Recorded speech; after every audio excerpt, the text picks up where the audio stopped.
Good morning, dear student. I Bhola Shankar Singh, your Hindi teacher. Now I will teach you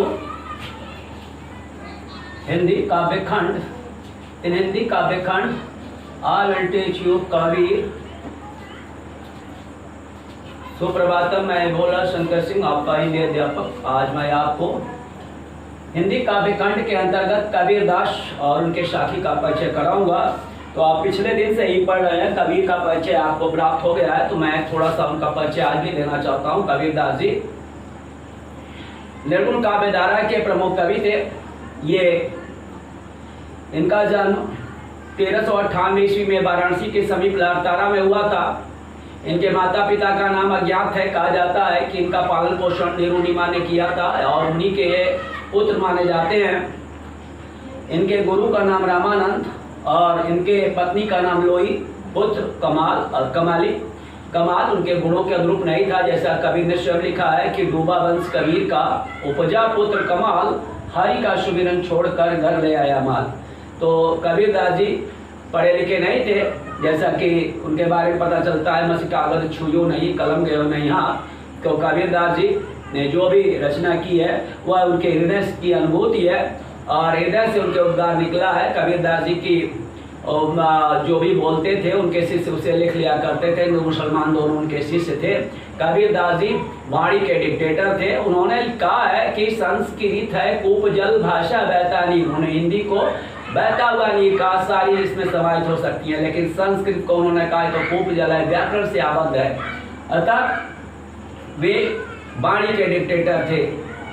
Kabir Das ji ने अपनी रचना बीजक, उनके संग्रह है रचना का, किताब पुस्तक का नाम बीजक है, जो इसमें 3 रूपों में साखी, शबद और रामायणी.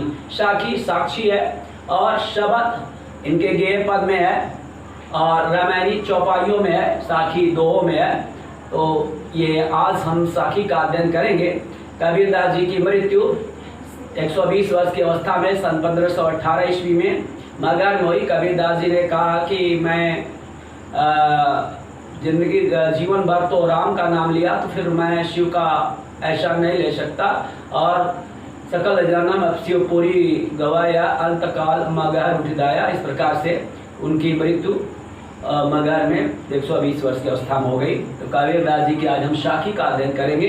साखी का अर्थ होता है साक्षी, प्रमाण, और ये दोहों में लिखा गया है. तो हम आपके कोर्स में जो होता है पाठ्यक्रम में जो साखी है उसका हम पहला दोहा लेते हैं, पहला साखी लेते हैं. ईमान सरोवर सुभर जल, हंसा केली कराही, मुक्ता फल मुक्ता चुगे, अब उड़ी अनंत न जाही. मान सरोवर से अनंत न जाही.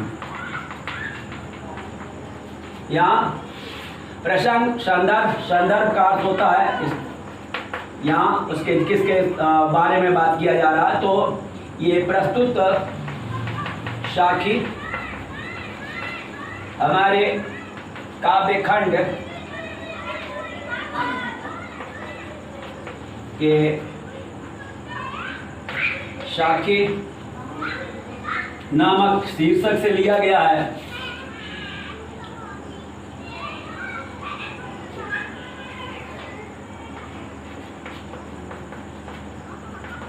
शीर्षक या पाठ से लिया गया है यह कबीर के दोहे लिया गया है. इसके रचयिता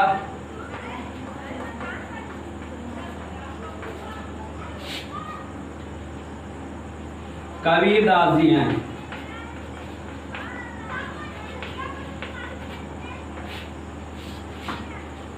प्रसंग ये मानसरोवर का वर्णन कवि ने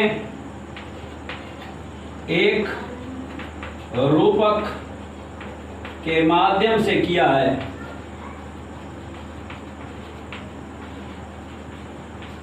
अब इसकी व्याख्या हम देखेंगे. व्याख्या में मान सरोवर सुबर जल हंसा के लिकर आई, और मुक्ता फल मुक्ता चुमे अब उड़े अनंत न जाए। ये मान सरोवर क्या है? ये एक रूपक के रूप में प्रस्तुत किया गया है कि मान सरोवर, ये हिमालय के पास में एक मान सरोवर है हिमालय पर, जहाँ पर कि हंस रहते हैं। जैसा सुना जाता है कि मान सरोवर पर हंस रहते हैं। हंस एक काल्पनिक पक्षी है जो मान सरोवर के आसपास या मान सरोवर पाया जाता है, और हंस जो होता है मोती को ही खाते हैं। मुक्ता फल मुक्ता चुहे ते उड़ी अनंत न जाए। तो यहाँ पर एक हंस के बारे में कहा जाता है कि मान सरोवर शुभर जल। हंस के पक्ष में हम देखते हैं तो मान सरोवर है जहाँ पर शुभर सुंदर भरा हुआ पूरा लबालब जल भरा हुआ है, और हंसा केली कराए जहाँ पर वह हंस खेला करते हैं, हंस अटखेलियाँ करते हैं, केली कराई। मुक्ता फल मुक्ता चुहे अब उड़ी अनंत न जाए। और हंस अपने इच्छा अनुसार मोतियों का चुनाव करते हैं, खाते हैं, और वे उड़ करके अन्यत्र जाने वाले नहीं हैं। लेकिन हमारे मान सरोवर शुभर जल हंसा केली कराएं। तो मन रूपी सरोवर जो है, जहाँ पर रूपक के माध्यम से किया गया है, मान सरोवर शुभर जल, जिसमें कि सुंदर जल भरा हुआ है, परमात्मा का निवास है। मन रूपी तालाब में जल परमात्मा का प्रतीक है, वहाँ पर परमात्मा का निवास है। और मान सरोवर शुभर जल, मन रूपी सरोवर तालाब में सुंदर जल भरा हुआ है, अर्थात परमात्मा का निवास है। तो मान सरोवर शुभर जल हंसा केली कराएं, वहाँ पर मन रूपी जो होता है, जो हमारा जीवात्मा रूपी हंस वहाँ पर खेला करता है। और मुक्ता फल मुक्ता चुभे, और वह जो हंस है हमारी जीवात्मा अपने मोती को जो होता है, मोती के फल को चुभ लेता है, वहाँ से अपने ईश्वर अपने परमात्मा की प्राप्ति कर लेता है। और जिसे भी परमात्मा की प्राप्ति हो जाएगी उसे संतुष्टि हो जाएगा, फिर उड़ी अनंत न जाए, फिर उसे अन्यत्र जाने की कोई आवश्यकता नहीं है। जानत तुम ही हो जाए।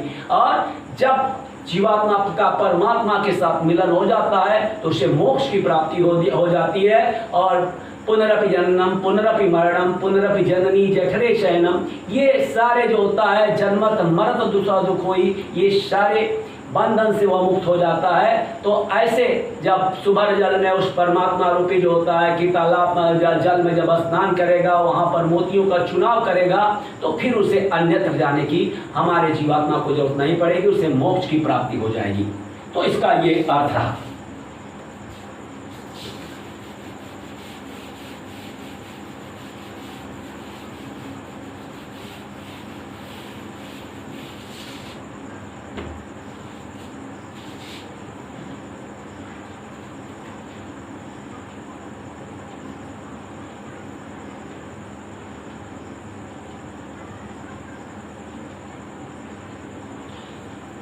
अब यहाँ पे कुछ अर्थग्रहण संबंधी प्रश्न है। मानसरोवर किसे कहा गया है? मानसरोवर तिब्बत में स्थित एक झील है, पवित्र झील। यहाँ पे हंस मोती चुगते हैं। कबीरदास जी ने ये मन रूपी तालाब को मानसरोवर कहा है, जहाँ पर जीवात्मा रूपी जो हंस मंडराए करते हैं, आनंद से अटखेलियाँ करते रहते हैं, इसको मानसरोवर कहा है। मन रूपी सरोवर में ये जीवात्मा रूपी हंस जो होता है वहाँ पे खेला करता है, जिसे जल रूपी परमात्मा की प्राप्ति हो जाती है। हंस मानसरोवर को छोड़कर अन्यत्र क्यों नहीं जाना चाहते?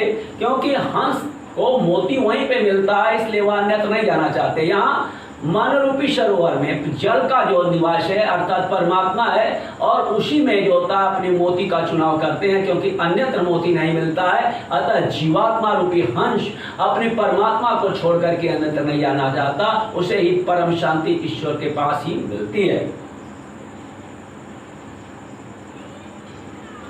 दूसरा है प्रेमी ढूंढत मैं फिरो प्रेमी मिले न कोई, प्रेमी को प्रेमी मिले सब विष अमृत हो। तो प्रेमी दूसरा है, प्रेमी से अमृत होई।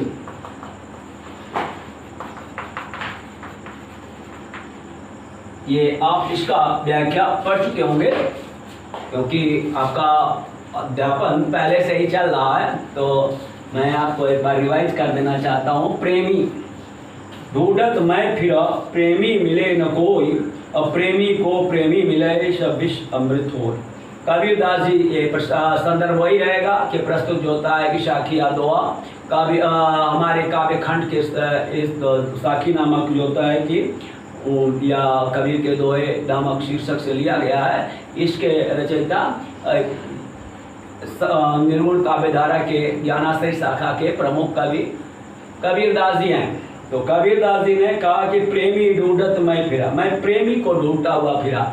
जो प्रेम करने वाला हो, जिसमें प्रेम की भावना हो, प्रेम में वासना का कोई स्थान नहीं है, तो ऐसे प्रेमी को मैं ढूंढता फिरा। जिसमें सर्वस्व निछावर कर दिया जाए, ऐसे प्रेम को, निश्चल प्रेम को मैं ढूंढता फिरा, लेकिन प्रेमी मिला न को। इस संसार में कोई प्रेमी नहीं मिला। जो भी मिला वह अपने स्वार्थ के कारण ही प्रेम करता हुआ दिखाई दिया। निस्वार्थ प्रेम वाला कोई नहीं मिला। कबीरदास जी कहते हैं कि प्रेमी ढूंढत मैं फिरा, प्रेमी मिला न कोई। कहा मैं पूरे संसार में प्रेमी को ढूंढते हुए मिला और खोज ढूंढता रहा, लेकिन कोई भी व्यक्ति वास्तविक प्रेमी नहीं मिला। जो भी मिले वह प्रेम क्या करते हैं, अपने स्वार्थ से करते हैं। तो प्रेमी को प्रेमी मिले सब विष अमृत होए। यदि प्रेमी को प्रेमी मिल जाए, वास्तव में जीवात्मा को अगर परमात्मा की प्राप्ति हो जाए, क्योंकि जानत तुम्हें हो जाए। जब वह जो होता है कि प्रेमी को ढूंढ रहा है तो ईश्वर में ही वह अपने को समाहित कर सकता है, क्योंकि आज सारा संसार तो स्वार्थमय है, स्वार्थमय सारा जग है। कोई वास्तव में प्रेम करने वाला नहीं है। लेकिन प्रेमी को जब वास्तव में प्रेमी मिल जाता है, अर्थात जीवात्मा को जब परमात्मा की प्राप्ति हो जाती है, सब विश्व अमृत हो, तो सारा जो होता है विश्व भी अमृत में बदल जाता है। तो जैसे वह एक उदाहरण आप ले सकते हैं कि विश्व अमृत कैसे हो गया। मीराबाई को राणा ने विष दिया मानो अमृत दिया, तो उन्होंने प्रेम में उसको पी लिया और वो भी क्या हो गया कि अमृत में बदल गया। तो कबीरदास जी कहते हैं कि जब हम परमात्मा पर इतना विश्वास करेंगे, मेरे तो गिरधर गोपाल दूसरा न कोई, तो ऐसा अगर जिसके पास विश्वास होगा तो निश्चित रूप से उसका विष भी कुछ नहीं बिगाड़ सकता। विष भी अमृत में बदल जाएगा, विषम चीज भी जो होता है अनुकूल हो जाएगी। ऐसा उन्होंने कबीरदास जी के कहने का अर्थ है। कबीरदास जी ने कहा कि हम न मरे मरी हैं संसारा, हमको मिला जिया मुन्ना। कबीरदास जी ये कहते हैं कि मैं क्यों मरूंगा, मुझे तो जिलाने वाला मिल गया, अर्थात मैं परमात्मा की प्राप्ति हो गई। तो अगर ईश्वर मर सकता है तो मैं भी मर सकता हूँ, अगर ईश्वर नहीं मरेगा तो हम क्यों मरेंगे, ऐसा उन्होंने कहा। तो जब भी प्रेमी को प्रेमी मिले, यदि प्रेमी को वास्तविक प्रेमी मिल जाए, तो फिर सारा विश्व अमृत में बदल जाएगा। सारी जो होता है प्रतिकूल वस्तु प्रतिकूल अनुकूल में बदल जाएगा। इस प्रकार से कबीरदास जी कहते हैं कि ये सारा संसार स्वार्थमय है। मैं प्रेमी को ढूंढते ढूंढते थक गया, कोई वास्तव में संसार में प्रेमी नहीं मिला। जो भी संसार में प्रेम करता है वह स्वार्थ से करता है, लेकिन जब प्रेमी को प्रेमी की प्राप्ति हो जाती है तो सारा जो होता है प्रतिकूल चीज भी अनुकूल में बदल जाता है, विश्व भी अमृत में हो जाता है। कभी क्या ढूंढता फिर रहा, उसे क्यों नहीं मिल रहा है। कभी प्रश्न है, वास्तविक प्रेमी को ढूंढता हुआ पड़ा में घूम रहा है, लेकिन वास्तव में संसार में उसे कोई वास्तविक प्रेमी नहीं मिल रहा है। जितने लोग भी मिल रहे हैं सब स्वार्थी मिल रहे हैं, अपने स्वार्थ अपने जो होता है कि इच्छा की पूर्ति के लिए लोग मिल रहे हैं। दो ईश्वर प्रेमियों के मिल जाने पर क्या परिणाम होगा, तो दो ईश्वर प्रेमी जब मिल जाएंगे तो बुराई भी जो होता अच्छाई में, जहर भी जो होता अमृत में बदल जाएगा। प्रेमी का तात्पर्य ईश्वर के भक्त से है। तो तीसरा है, हस्ती चढ़िए ज्ञान की, हस्ती चढ़िए ज्ञान की, सज दुलीचा डारी, अश्वान रूप संसार है, भूखन दे छक मार। तो छक मारी।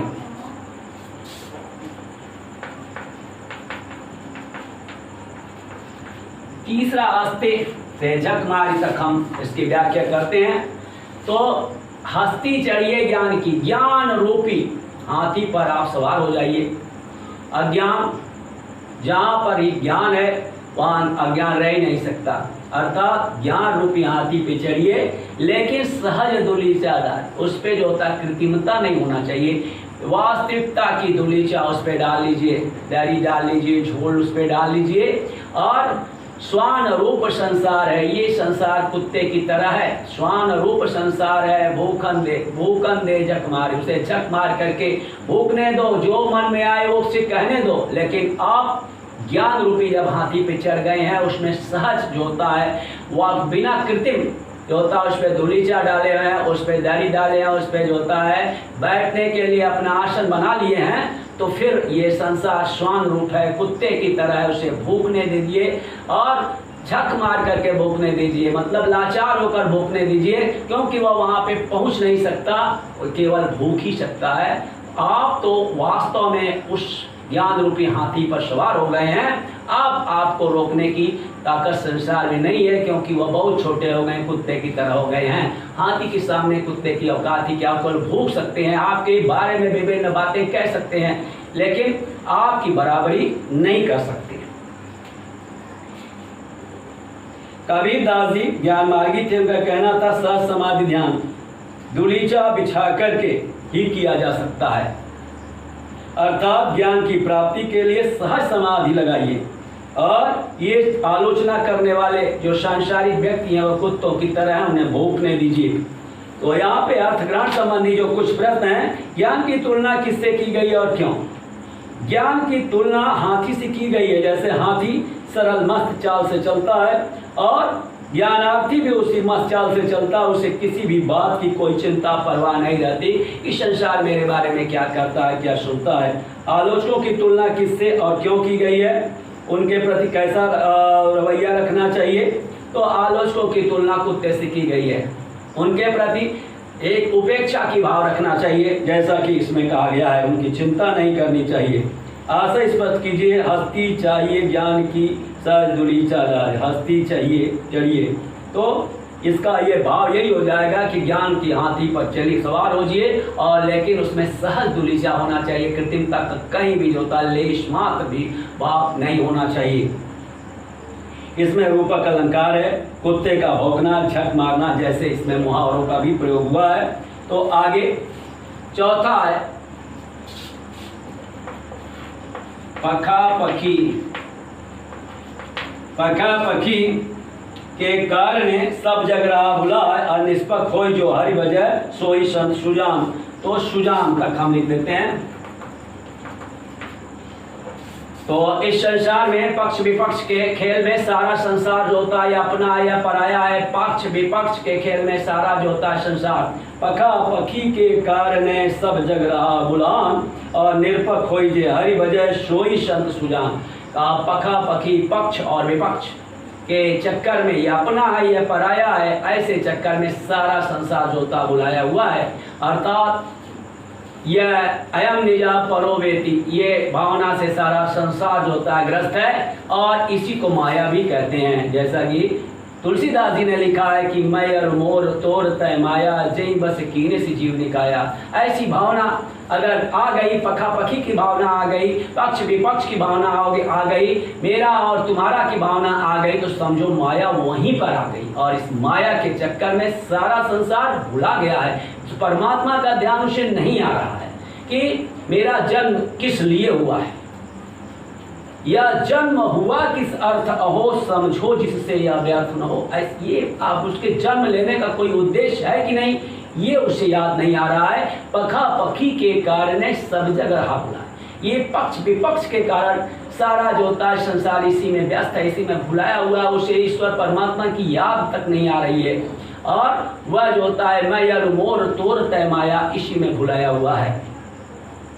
तो निरपक्ष होई जो हरि वजह सोई संत सुजान, जो निष्पक्ष होकर के बिना पक्ष के किसी भी पक्ष में ना रहे, ना ये अपना है पराया है, तो वसुदेव कुटुंबकम की भावना जिसमें हो आ जाए समत्वम योग मुच्यते, जैसे समत्व की भावना अगर आ जाए तो वही जो होता है सुजान है, वही संत है, वही सज्जन है, जैसा कबीरदास जी ने कहा है। लेकिन वो हरि को भजे, ईश्वर को याद करे, तभी वह संत है, सुजान है, अच्छा व्यक्ति। तो फिर एक बार आपको आप बता देते हैं कि पखा पखी के कारण सब जगह हाथ भुला, या पक्ष विपक्ष के कारण, अपना पराया के कारण सारा संसार भुलाया है, अर्थात माया में पड़ करके सारा संसार अब ईश्वर को भूल गया है। इसलिए कबीरदास जी कहते हैं कि निरपक्ष, बिना पक्ष के, निष्पक्ष होकर के जो भगवान को भजता है, हरि को याद करता है, वही संत और सुजान है। अर्थात जो समत्वम योग युच्यते, समत्वम योग, समानता की भावना, सुनिश्चय स्वपाकिश्च पंडिता संदर्शिना, जो सुनी स्वपाक में भी जो होता है, कुत्ते में भी, जंजाल में भी जो समत्व की भावना रखता है, वही समझिए कि वह सुजान है, संत है। क्योंकि उसमें सब में, क्योंकि उसके जो अंदर है, सप्तमी के द्वारा जो निर्देश है, उस आत्मा में सबको देखे, किसी में भिन्नता न रखे, तो उसी को योग कहते हैं। और वही सुजान है, वही बिल्कुल विद्वान है, और वही सज्जन भी है।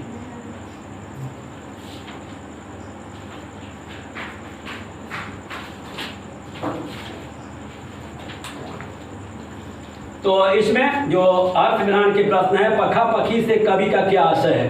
पखा पखी जैसा आप समझे, पक्ष विपक्ष, अपना पराया, इसमें कि सारा संसार या मेरा है या तुम्हारा है, ऐसे जिसमें कि माया का जो कारण है, उसके कारण सारा संसार ईश्वर को भूल गया है। कवि किसे सुजान संत बताता है, जो निरपक्ष हो, बिना पक्ष के, सबको समान मान करके जो ईश्वर को याद करता है, वही संत है, वही सुजान है, वही ज्ञानी है, और वही मोक्ष का अधिकारी भी है।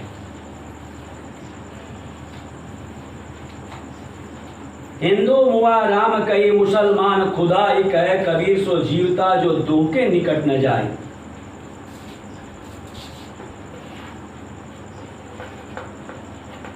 हिंदू मुआ से दो के निकट न जाए।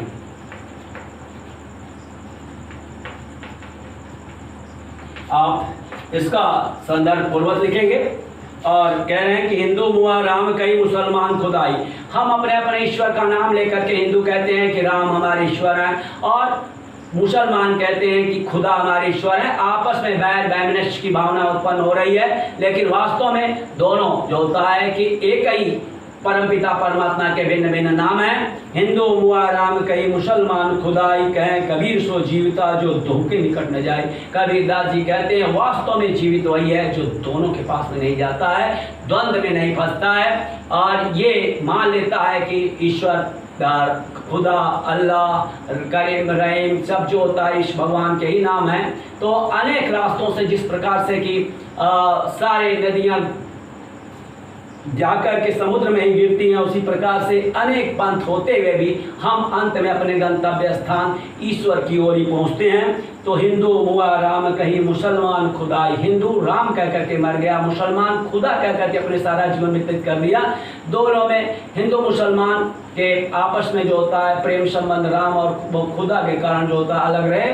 कबीरदास जी कहते हैं कि काय कबीर सो जीविता, वही जीवित है जो दो के निकट न जाए, दोनों के पास नहीं जाता है। जो परमपिता परमेश्वर का ध्यान करता है, जो सब में जो होता है समाया हुआ है, उसका जो करता है वही वास्तव में जो होता है जीवित है। सांप्रदायिक हमें नहीं होना चाहिए, जैसा कि कबीर ने बताया है। हिंदू और मुसलमान की उपासना पद्धति के बारे में कबीर का क्या मत है, तो उन्होंने कहा हिंदू राम कहते हुए जो होता अपना जीवन व्यतीत कर लेते हैं, और मुसलमान खुदा खुदा कहते हुए जीवन व्यतीत करते हैं। वास्तव में ये दो पंथ जो होता है कि कट्टर हो गए हैं, जो आपस में लड़ते झगड़ते रहते हैं। वास्तव में इनका कोई अस्तित्व तो नहीं है, वही वास्तव में जीवित है जो दोनों के पास में नहीं जाता है।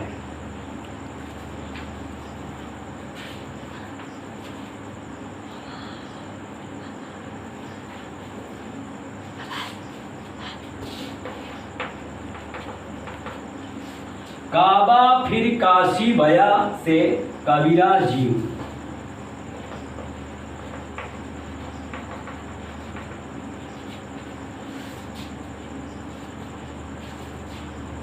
तो जीम का अर्थ होता है भोजन करना। तो काबा फिर काशी बया रामाई बया रहीम। काबा और काशी, काबा फिर काशी बया, काबा और काशी दोनों बराबर हैं। यहाँ पर भी भगवान शिव का निवास है, काबा में भी। और रामाई बया रहीम, रहीम राम रहीम हो गए, अर्थात दोनों में कोई अंतर नहीं है। काबा फिर काशी बया रामाई बया रहीम। और मोट चून मैदा बया बैठ कबीरा जी। तो मोटा चून जो था वो मैदा हो गया और कबीरदास जी कहते हैं कि मैं बैठ करके भोजन कर रहा हूँ। तो कबीरदास जी साधुओं के स्पष्ट अंदाज में हिंदू मुसलमान की एकता का जो संदेश देते हैं कि काबा और काशी में कोई अंतर नहीं है, राम और रहीम में कोई अंतर नहीं है। जैसे कि मैदा और जो होता है दरुआ में कोई अंतर नहीं है, वो मोटा है और ये पतला है। कबीरदास जी कहते हैं कि बहुत अच्छा हो गया, अब कबीरदास जी बैठ करके जो होता है कि अच्छा भोजन करेगा। कबीर साधक तभी भोजन कर सकता है जब सभी धर्मों में जो होता है एकता की दृष्टि हो, क्योंकि कबीरदास जी एकता के समत्व के जो होता है कि उपासक थे, वे चाहते थे कि आपस में जो होता है हिंदू मुसलमान ना लड़े। और कबीरदास जी ने उसी को इसमें साखी में व्यक्त किया है कि काबा फिर काशी बया रामई बया रहीम, मोट चून मैदा बया बैठ कबीरा जी। तो जैसा कहते हैं कि काबा फिर काशी हो गया, राम रहीम हो गए, कबीरदास जी कहते हैं कि मोट मैदा जिसका मोटा जो होता है दरुआ वो फिर मैदा हो गया। कबीरदास जी कहते हैं अब मैं बैठ करके आसानी से भोजन कर सकता हूँ। जब आप लोगों में एकता हो जाएगी, शांति हो जाएगी, तो कबीर जैसे संत भी बैठ करके भोजन कर सकता है। काबा के काशी हो जाने पर, राम के रहीम हो जाने पर कवि का क्या आस है। कबीरदास जी हिंदू मुसलमान की एकता के प्रतीक हैं। वे काबा काशी में कोई अंतर नहीं मानते, राम रहीम में कोई अंतर नहीं मानते, हिंदू मुसलमान के विचार को एक समान मानते हैं। मोट चून मैदा हुआ बैठ कबीरा जी। तो काबा काशी राम रहीम में भेद करना मानो मोटा आटा और जो होता है मैदा में अंतर करना है। भेदभाव वास्तव में दोनों एक ही से उत्पन्न होते हैं, गेहूं से ही उत्पन्न होते हैं, चाहे मोटा दरुआ हो चाहे उसका मैदा हो। तो इसमें दोनों में अंतर करना मूर्खता की बात है, जैसा कबीर ने कहा है। सातवां है कि ऊंचे कुल का जन्मिया करनी ऊंच न होई, और सुवर्ण कलश सुरा भरा साधु निंदा सोई। ऊंचे कुल से डैश करके निंदा सोई।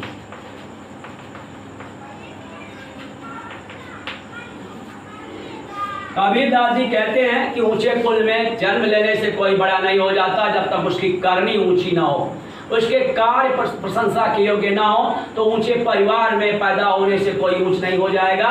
जैसे हम रावण के बारे में बात कर सकते हैं कि उत्तम कुल पुलस्त कर नाती, शिव बिरंची पूजे बहुमाती। ये रावण बहुत ही उत्तम कुल का था, पुलस्त ऋषि का नाती था और उसने शिव और ब्रह्मा की विधिवत पूजा की थी। लेकिन साक्षरा यदि प्रतिकूल आते राक्षसा कथन थे, जब यदि साक्षर प्रतिकूल आचरण करते हैं तो वे उलट करके राक्षस हो जाते हैं, जैसा रावण के साथ हुआ।